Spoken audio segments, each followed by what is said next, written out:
Amado Deus e Pai, glorificado e exaltado seja teu santo e bendito nome. Obrigado porque nessa noite, como é bom, como é prazeroso estar na tua presença. Como é agradável, Senhor. Quem dera nós pudéssemos ficar aqui até o Senhor nos resgatar e nos levar para o céu. Glorificamos, exaltamos a esse Deus Criador do céu, da terra e do mar, porque nos conduziu até aqui, nos trouxe para esse recinto, e o Senhor se faz presente no nosso meio. Muito obrigado, porque o Senhor nos escolheu para nessa audiência contigo, abrir o nosso coração e te pedir alguns favores. Em primeiro lugar, ó Pai, pela tua misericórdia, que nós possamos essa noite ser lavados pelo sangue de Jesus. Que essa noite nós possamos ter nossos pecados perdoados. Que nós possamos essa noite sentir tão forte a tua presença, que nós iremos sair daqui glorificando o teu nome, porque o Senhor se manifestou no nosso meio. Então, por favor, Pai, que nesta hora os corações possam ser preparados e nós possamos agora ouvir a tua palavra, o nosso coração, a nossa mente possa estar pronta para ouvirmos e colocarmos em prática. Por isso nós clamamos e pedimos pela presença poderosa do Espírito Santo no nosso meio. Que nesta hora, Senhor, ao teu servo abrir a tua palavra, ao ele aqui se posicionar e falar, que possa sair de cena o ser humano, e que essas palavras possam vir do teu trono de misericórdia para cada um que aqui se encontra. Por favor, Senhor, nós não podemos mais continuar nesse relacionamento distante, nessa mornidão espiritual, não podemos mais continuar, ó Pai, com essa ideia predominante no nosso meio, mas nós precisamos e carecemos, ó Pai, de clamar pela tua misericórdia, precisamos e carecemos de clamar pela tua manifestação no nosso meio. Então, por favor, ó Pai, cure cada um que aqui se encontra, transforma o nosso caráter, transforma os nossos corações e nos molde, Senhor, para verdadeiramente onde passarmos, nós podermos representar o teu nome. Fique conosco, venha abençoar cada um que aqui se encontra. Eu não sei quais são as lutas que os seus filhos enfrentam, mas colocamos tudo diante do teu altar, porque o Senhor vai trazer a solução de acordo com a tua santa e bendita vontade, e nós deixamos tudo na tua coordenação, nas tuas mãos, e pedimos e rogamos em nome de Jesus. Amém. Louvado seja Deus pela ênfase na graça e no amor do nosso Senhor Jesus Cristo. Boa noite para vocês. É um privilégio estar com vocês mais uma vez, uma alegria enorme poder falar um pouco da palavra de Deus e aí aprendermos juntos sobre o amor, sobre a graça de Deus, mas um pouco mais do que isso, aprender um pouco mais sobre o que Deus deseja para nós nesta noite, neste dia. Então vamos para a leitura do texto bíblico. Você pode pegar a sua Bíblia. É sempre uma alegria ler a palavra de Deus.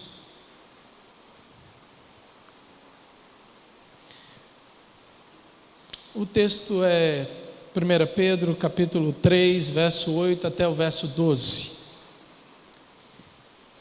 1 Pedro 3, verso 8 ao 12. Gostaria de orar com vocês. Querido Deus, amado Pai, obrigado por essa oportunidade. Que o teu Espírito fale ao nosso coração, que seja uma oportunidade de reflexão, de transformação, e que o Senhor possa mudar o nosso ser, invadir a nossa vida e transformar o nosso coração. Pai, imploramos a Ti, Tua misericórdia ao abrir o texto bíblico nesta noite, em nome do Senhor Jesus. Amém. Esta é uma carta não muito utilizada para pregações, obviamente, nós escutamos muito sobre os evangelhos, mas é um texto interessante aí, do capítulo que eu escolhi para hoje, provavelmente escrita pelo apóstolo, cujo nome corresponde ao título da epístola, de verdade. Essa seção das Sagradas Escrituras foi escrita por cristãos da Ásia Menor. Eu gostaria só que vocês entendessem, porque esse texto, ele vem trazendo algumas informações importantes para que você possa permanecer fiel, mesmo em meio às tribulações e às angústias desse mundo. É claro que nós sofremos, porque cremos. É simples, né? Se você crê e se você vive ao lado de Jesus, você já sofre. É simples assim. não precisa fazer muita coisa. Nós sofremos porque estamos no mundo de pecado, e as coisas funcionam assim. Alguém, esses dias, revoltado com as injustiças deste mundo, disse para mim: mas pastor, quanta injustiça, né? Eu falei: mas é exatamente isso que o pecado trouxe para o mundo, injustiça. É o que você vê a todo momento, injustiça para lá, injustiça para cá, e as pessoas sofrem. Se você ler na Bíblia, no Salmo de Asaf, você vai ver injustiça, né? Mas Jesus veio colocar tudo no seu devido lugar, é isso que ele veio fazer. E aí esse texto traz para a gente, não uma porção difícil, de difícil interpretação, não, é uma porção de fácil interpretação, mas ela nos ajudará sim a compreender um pouco do que Deus espera de nós. É exatamente isso. Você deve estar perguntando aí, o que Deus espera de nós? Pastor, mas vai tratar sobre esse assunto? Deixa eu explicar uma coisa para vocês. As ênfases exageradas são preocupantes demais. Então olha para mim, ênfases exageradas são preocupantes demais, e o cristianismo sofre com ênfases exageradas. E a gente tem ênfase exagerada no exemplo, mas a gente tem ênfases exageradas também do ponto de vista da graça. Eu sempre penso que a gente nunca exagera na graça de Deus. É impossível a gente exagerar dizendo como Deus salva. Agora, nós exageramos quando nós pensamos numa graça que não transforma. Aí é um problema. Aí eu acho que há uma dificuldade aí, porque nós pensamos assim: olha, é a graça de Deus, e o cristianismo moderno vive um problema assim seríssimo, né? É uma graça que salva, mas não transforma. Não é essa a proposta do cristianismo de jeito nenhum. A graça, ela precisa transformar também.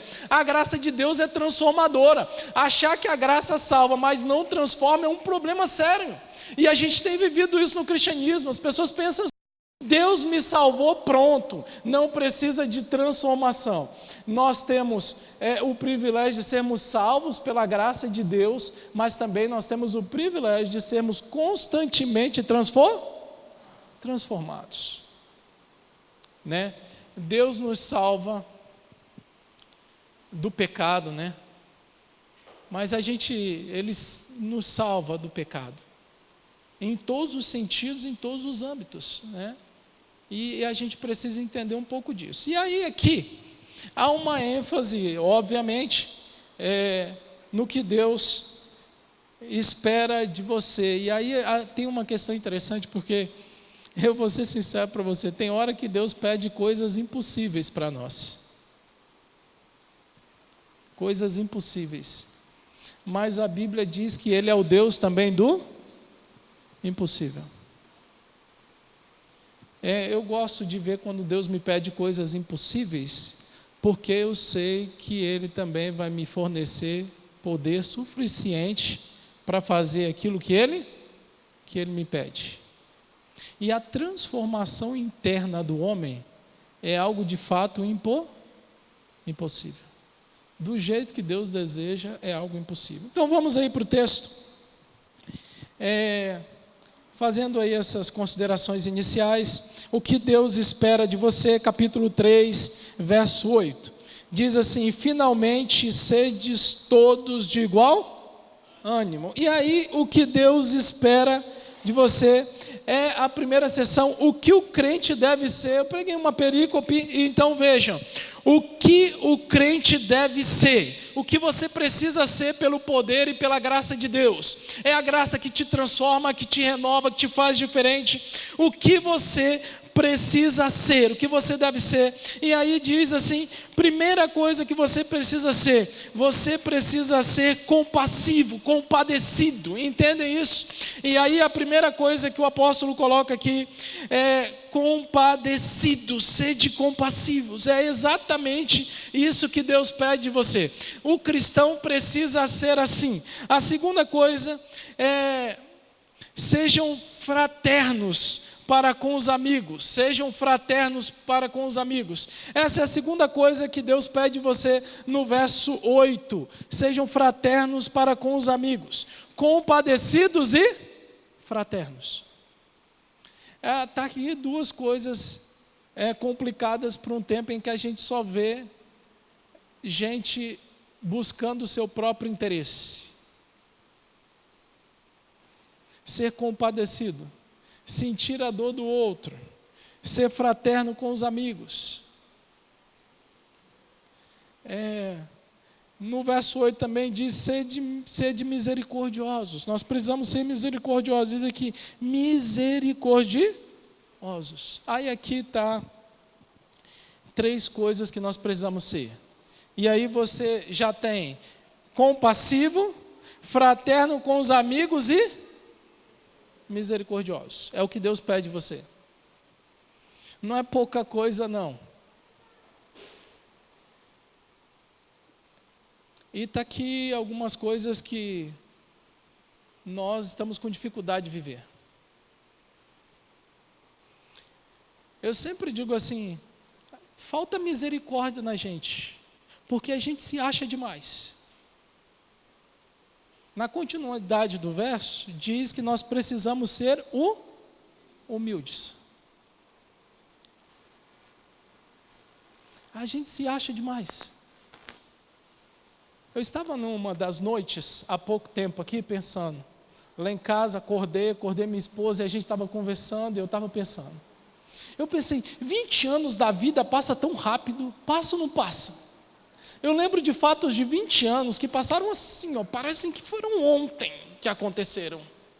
E aí eu fiquei pensando, meu Deus, 20 anos passam tão rápido. E eu peguei a minha idade, somei 20 anos, pensei, Pai do céu.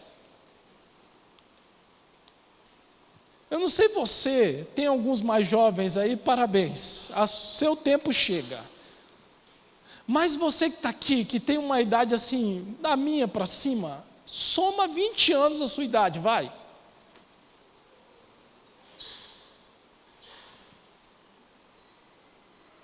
E 20 anos passa assim,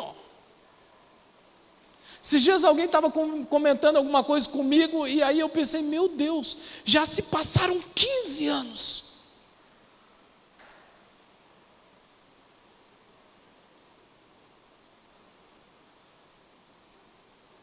Hoje de manhã minha sogra olhou, fez um carinho no meu cabelo e disse, meu filho, você está cheio de cabelo branco. Eu falei, não precisava lembrar. Ei, o tempo passa rápido. E que a sinceridade, nós não somos muita coisa, não.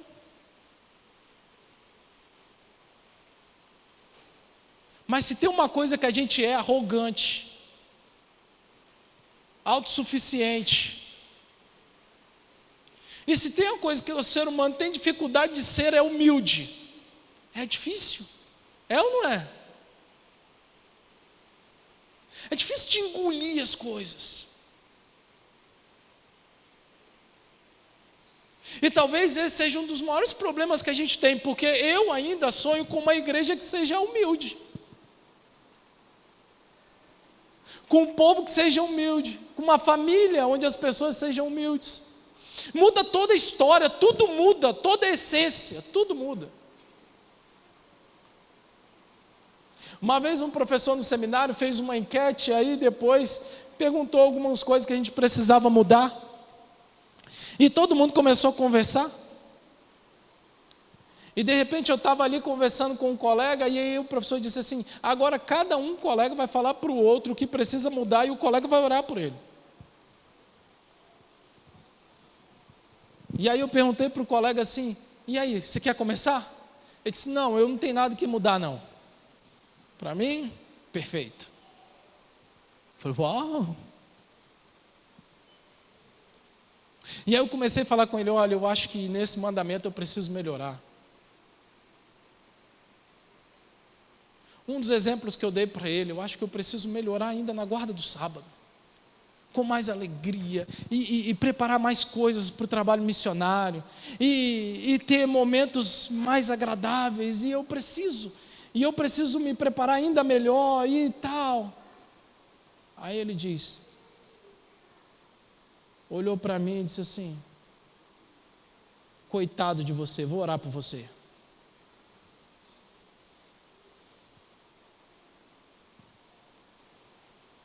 Quer sinceridade? Tem gente que se acha demais. E está cheio por aí.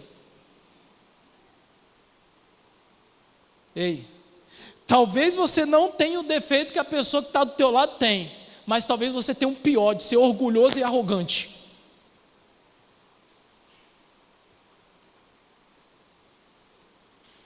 E tem gente que foi criado para fazer as coisas certas e consegue com toda facilidade. E tem gente que não teve essa mesma criação, tem muito mais dificuldade. Mas a luta dessa pessoa que luta, que sofre, que se desespera, que chora diante de Deus, muitas vezes é mais válida diante de Deus do que a facilidade daquele que recebeu tudo e faz tudo com extrema facilidade, mas que não sente mais, mas que não chora diante de Deus, mas que se acha demais, mas que se sobrepõe a todo mundo.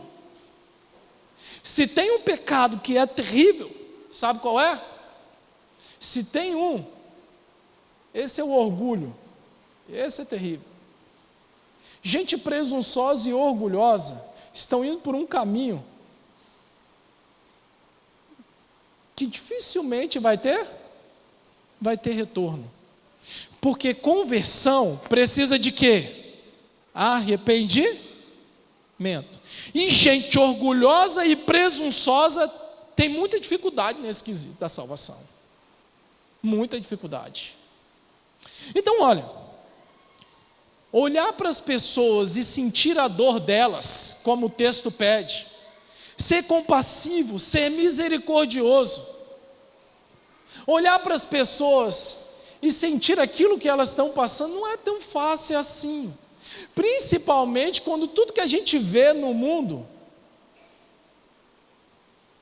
nos propõe uma outra posição.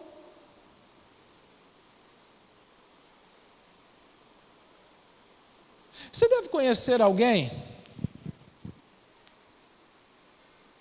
que acha que ninguém do mundo vale nada, que tudo que as pessoas fazem é só para benefício próprio. Eu sei que a Bíblia diz que a gente não vale muita coisa, não.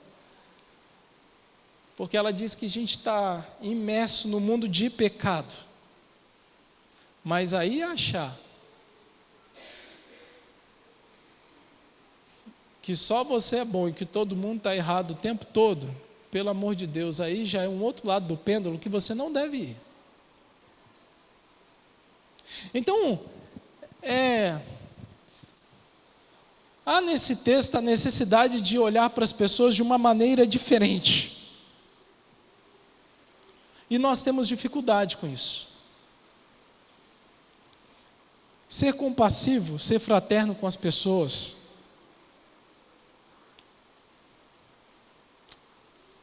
Eu estava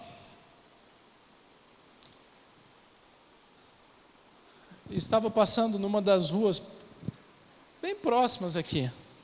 E de repente um garoto me grita: pastor. Eu falei: da onde que esse menino é? E me gritou de cima, assim, estava num lugar um menino que estava morando na rua. Eu falei: não, ele gritou, eu sou pastor dele, vou lá. Ele gritou, acenou com a mão, eu falei: não, eu vou lá, vou ver quem é. Está na rua, que conversa é essa? Aí eu parei, subi, fui lá onde é que ele estava, os colegas saíram. Quando eu cheguei, todo mundo saiu, só ficou ele. Falei: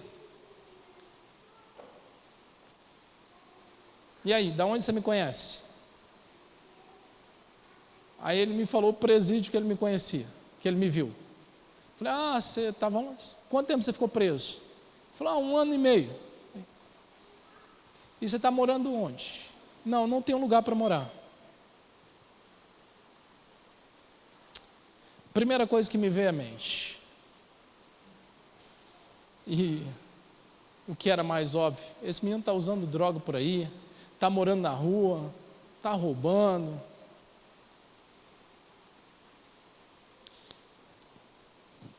Se você agir friamente,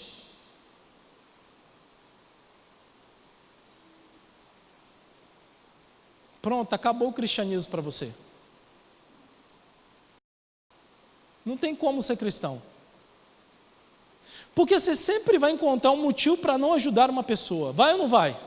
Sempre vai. Sempre vai ter um motivo para não ajudar ninguém, uma pessoa. Sempre vai ter. Aí você não vai ajudar ninguém. É assim que funciona.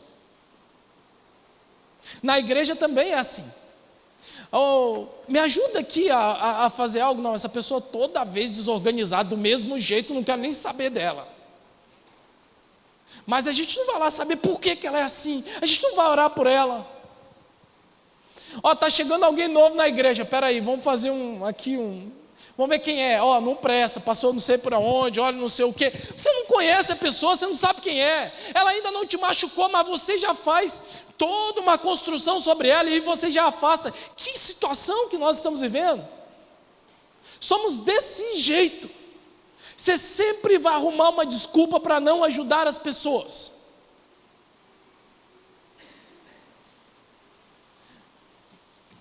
Eu não vou na de parente. Eu vou visitar alguém, aí eu pergunto para o parente, e aí, posso ir lá? Sabe o que o parente diz? Pastor, não vai não, porque esse aí não tem? Tem jeito. Olha, eu conheço, isso aí não tem jeito. Pastor, todo mundo já foi lá. Não tem jeito. Aí quando a gente vai, a pessoa abre o coração para a gente, conversa com a gente. Pronto, a gente pensa, puxa vida, mas não é nada daquilo. É terrível. A gente sempre faz isso com as pessoas.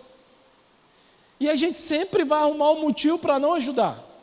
Ó, esse não presta, já conheço, tem tempo, ixi. Mas você não ajuda as pessoas porque elas prestam. Você ajuda as pessoas porque elas precisam. Porque se fosse para ajudar porque presta, você estava perdido. Isso demonstra que a gente não conhece o amor de quem? De Deus. Não, a gente está longe do amor de Deus, porque o amor de Deus deveria transformar a nossa vida a ponto de a gente fazer pelas pessoas sem pensar.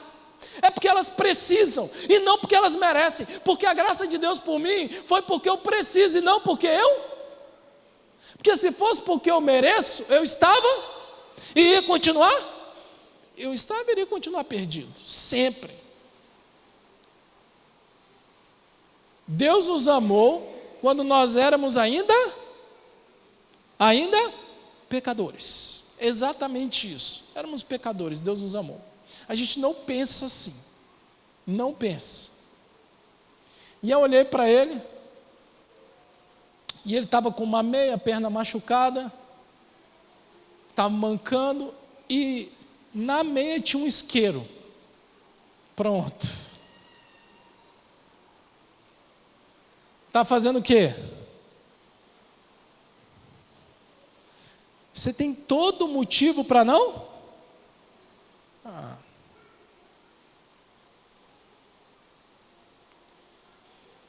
Todo motivo. Vou visitar alguém da rua, está aqui porque ele quer. Ó, esse aí tem saúde, ó. Podia se virar sozinho. Eu só quero lembrar vocês que as enfermidades e as travas que não nos permitem crescer não são só do âmbito físico. Elas são travas espirituais e muitas vezes travas emocionais, mentais. Vocês entendem? Tem gente saudável aqui que não está saudável, você não consegue ver. Tem gente muito saudável fisicamente, você olha para a pessoa e fala, olha que pessoa saudável, mas ela não consegue levantar da cama, porque ela está depressiva. E essa doença é tão terrível quanto uma doença física, vocês entendem? Então, eu olhei para ele e pensei, acho que vou embora. Passa aqui depois, vou te ver daqui a pouco. Falei, não. Perguntei para ele, você já comeu hoje? E ele estava dizendo, olha, eu perguntei para ele antes, você está morando, está conseguindo viver aí? Estou. Como é que você está? Sim. Eu perguntei, você já comeu hoje? O que ele me respondeu? Não. Era mais ou menos umas 2, 3 horas da tarde. Eu falei, não comeu nada ainda? Não comi. Eu falei, tem um restaurante aqui perto? Ele disse, tem, ali, ó. Vamos lá comer? Ele foi todo feliz. Saiu comigo andando assim, todo feliz. Quanto é que me custou isso? Praticamente nada. Nada. Marquei com ele, vou passar aqui para eu sempre te ver. Saber como é que você está precisando de alguma coisa. Você sempre vai arrumar um motivo para não ajudar as pessoas, sempre vai arrumar, se você quiser. Deus pede da gente uma transformação, que vai mudar a nossa história nesse sentido. Veja, o texto continua, e eu não vejo humanamente a gente sendo assim, não é natural. No verso 9, diz assim, não pagando o mal. Agora o texto diz o que você deve fazer. Primeiro ele diz o que você deve ser. O que você deve ser? Compassivo, fraterno, misericordioso e humilde. Agora ele vai dizer o que você deve fazer. O que você deve fazer? Primeira coisa, não pagar o mal com? Pagar o mal com? Isso é difícil. É ou não é? Alguém faz mal para você, qual é a sua primeira inclinação? Pagar o mal com? Se gritou, eu vou gritar? A gente é assim, eu sou assim. Pagar o mal com? É difícil pagar o mal com? Então o que você deve fazer? O que você deve fazer? Você deve pagar o mal com? Bem. Verso 10. O que você deve fazer? O que você deve fazer? Você precisa refrear a sua língua. Refreie a língua do mal. Evite que os seus lábios falem dolosamente. Refreie a língua do mal. Olha só. Tem muita gente de verdade que sai falando mal de todo mundo. Você já viu alguém que ninguém presta para ele? Já viu? Refreia a língua. Ninguém presta. Pedro diz, refreia a língua do mal. No verso 11, aparte-se do mal, pratique o que é? Pratique o que é bom. Aparte-se do mal. Aqui está um segredo importante. Nós estamos constantemente envolvidos com algo que é mal. Seja vendo, ouvindo, o tempo todo. E isso muda a história da gente, mas não do ponto de vista positivo, mas do negativo. Eu morava perto da faculdade e um dia eu estava andando pelo caminho e voltando para casa e tem uma subida um pouco íngreme e eu via uma borboleta voando. E eu olhei para baixo e eu vi um gato acompanhando a borboleta com os olhos.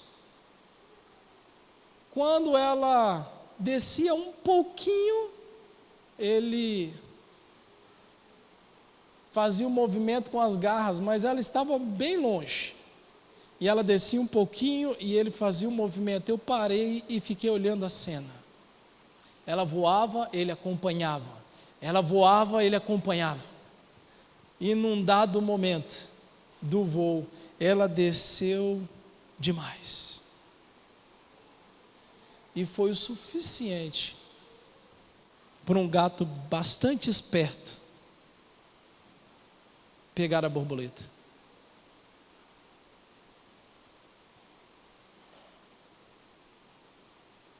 Ei, o conselho do apóstolo aqui é muito sério. Fuja do mal. Fugir do mal não é covardia. Para o cristianismo é sabedoria. Um irmão me disse uma vez: pastor, a gente não precisa fugir do mal, a gente tem que ser homem o suficiente para ficar perto do mal e suportá-lo. Logo quando ele me disse isso, eu pensei: se José pensasse assim, ele estaria perdido.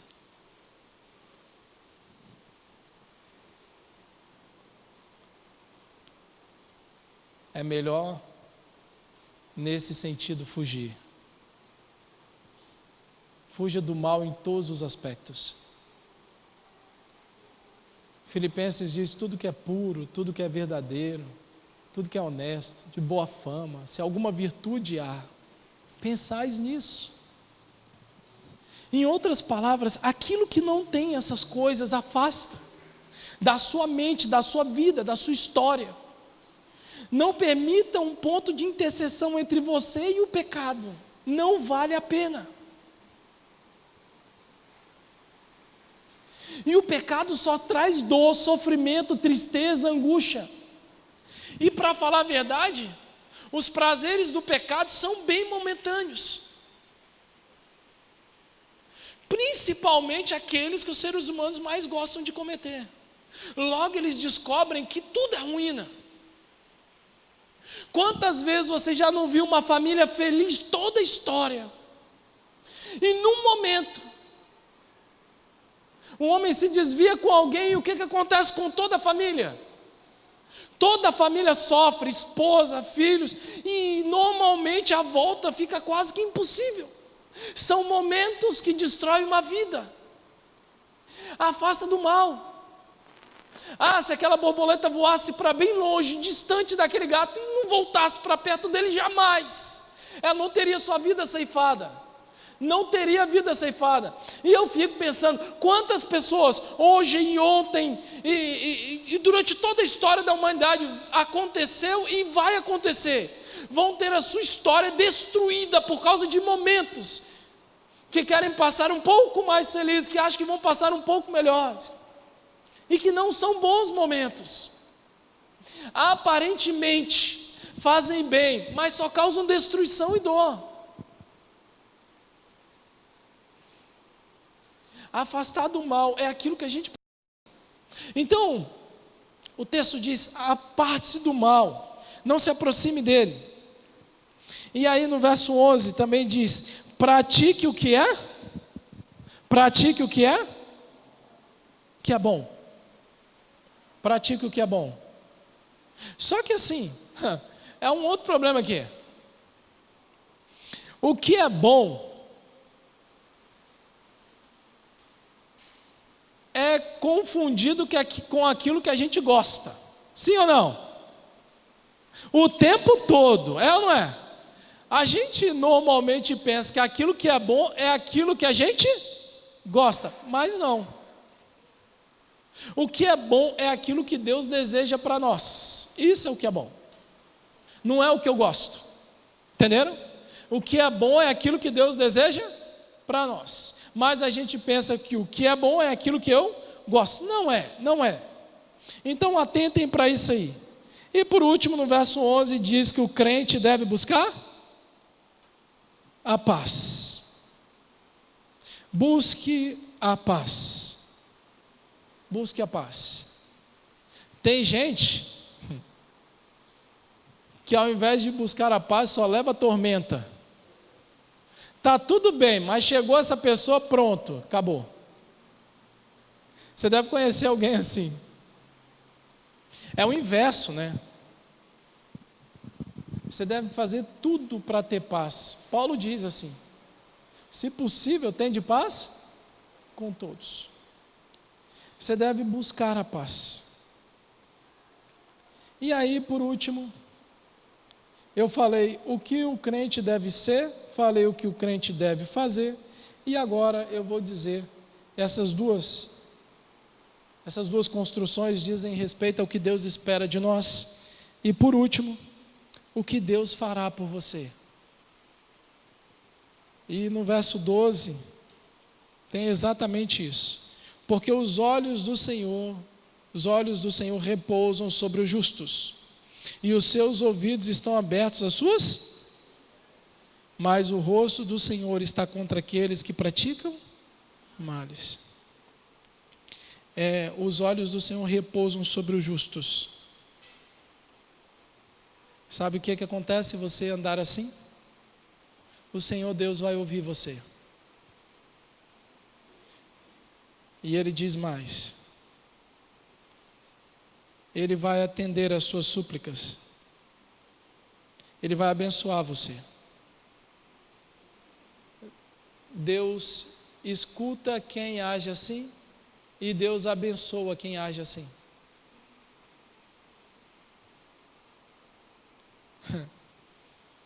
Olha aqui, você que o tempo todo só pensa em machucar as pessoas, você que não consegue ser fraterno e amigo de ninguém, você que não consegue ter misericórdia das pessoas,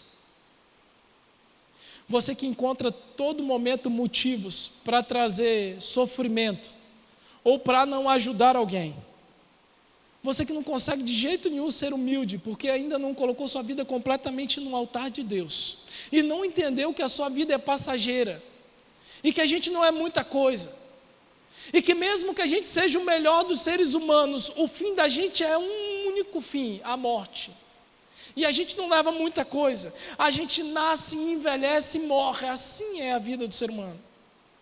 Você que quando alguém faz mal para você, paga mal com mal, você só fica tentando machucar as pessoas, não consegue refrear sua língua da vida dos outros, só fala mal das pessoas o tempo todo, procura pessoas para falar mal. Você que não consegue se apartar do mal, na verdade se aproxima, quando há alguma coisa ruim, pronto, ali que você está. Não consegue praticar nada que é bom, porque na verdade nós só conseguimos praticar alguma coisa que é bom só se a gente estiver perto de quem? De Deus. E só leva contenda e dificuldade à vida das pessoas. Eu quero te dizer uma coisa, ao contrário do que eu disse,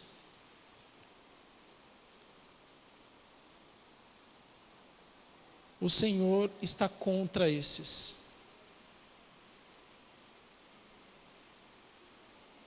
As bênçãos de Deus não recaem como deveriam. Deus não vai abençoar como você gostaria que você fosse abençoado, entende? Mas quando nós fazemos essas coisas, parece que a gente está se dando bem. Porque a tônica desse mundo é assim: se alguém faz o mal para você, faça o mal também, senão você é bobo. Por que eu vou tratar bem alguém que usa drogas? Por que eu vou amar gente assim? Por que eu vou amar gente orgulhosa? Por que eu vou amar gente que só me maltrata e me faz mal? Quando eu penso assim, parece que eu estou ganhando, mas na verdade eu estou perdendo. Porque pior é não agradar o coração de Deus, isso é pior. E nós estamos vivendo num mundo de pessoas que estão contrárias a esse texto, vivem de maneira diferente a tudo isso que foi colocado aqui. Só tem um jeito de viver dessa maneira, só um jeito: viver ao lado de quem? De Deus. Se você tem passado pouco tempo ao lado de Jesus, eu duvido que a gente esteja vivendo dessa maneira, de maneira natural. Eu duvido. Se o seu relacionamento com Deus é superficial, eu duvido que essas coisas estejam acontecendo de maneira natural. E eu duvido de verdade. Porque tudo isso é fruto de um amor que é derramado pelo poder de quem? Pelo poder de Deus. Queridos irmãos, só há um jeito de ter a transformação descrita nesse texto: uma entrega total a quem? Ao nosso Deus. A gente precisa disso. É um texto sério, gostaria que vocês levassem para casa, estudassem, lessem, orassem a Deus e buscassem a presença de Deus e a transformação do Espírito. Louvado seja Deus. Toda a ênfase do texto é uma só: o amor de Deus que transforma o coração. O amor de Deus que nos permite amar pessoas e viver para elas, assim como Jesus fez por nós, fazendo o máximo para que as pessoas possam viver um pouco melhor no mundo de pecado como temos. E a gente passa a viver melhor assim também. Esse é o plano de Deus para nós. Vamos orar? Querido e amado Deus,